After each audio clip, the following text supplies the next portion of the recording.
ൂടി മരിക്കലേറ്റം മെച്ചമാ ജിബിരിയിൽ വരുമെന്നും ഹദീസിൽ സ്പഷ്ടമാ. ഇതുപോലെ ബിഹിയയിലുള്ളതായി കാണുന്നതാ 84-ാം പേജറിൽ പറയുന്നതാ. സൂറത്ത് യാസീൻ തൽക്ഷണം ഓതേണ്ടതാ. ദാഹങ്ങളെല്ലാം തീർന്നതായി മരിക്കുന്നതാ. റഅദെന്ന സൂറത്തോതലും വേണ്ടുന്നതാ. മൗത്തിന്റെ വേദന കുറയുവാനുതകുന്നതാ. മരണം കഴിഞ്ഞാൽ മയ്യിത്തിന്റെ സമീപത്തും ഓതാം ഖുർആനെന്നാണ് റംലി റിവായത്തും. 498-ലുണ്ടത് വിശദമായി. നോക്കാം ബുജൈരി വിഭാഗമൊന്നിൽ ശ്രദ്ധയായി. ഓതും സ്ഥലത്തിൽ റഹ്മത്തും ഇറങ്ങുന്നതാ. അതുകൊണ്ട് ഓതൽ അവിടെ സുന്നത്തുള്ളതാ എന്നുള്ള വിവരം മദ്ഖലിൽ പറയുന്നതാ. 13-3 നോക്കിയാൽ കാണുന്നതാ. ചൊല്ലിക്കൊടുക്കൽ സുന്നത്താണ് ഷഹാദത്ത്. അത് അന്ത്യവാചകമായി വന്നാൽ ജന്നത്ത്. നഖവും മുറിക്കണം, കക്ഷവും പഠിക്കേണ്ടതാ. ആനത്ത് നീക്കണം, ഈശയും വെട്ടേണ്ടതാ. മിസ്വാക്ക് ചെയ്ത് കുളിച്ച് ത്വയ്ബ് പുരട്ടണം.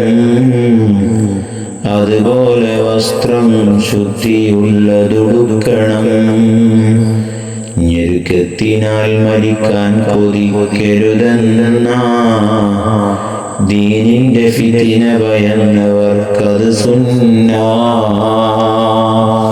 അതിനാഗ്രഹം പരലോക ലക്ഷ്യം കരുതിയാ. അത് രക്തസാക്ഷിത്വം വഹിക്കും പോലെയാ.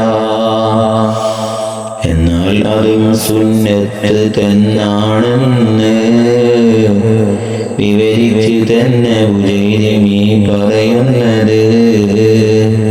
ശറഫുള്ള രാജ്യത്തിൽ മരിക്കൽ നല്ലതാ. അതിനാഗ്രഹം ജനിക്കുന്നതും ഖൈറുള്ളതാ.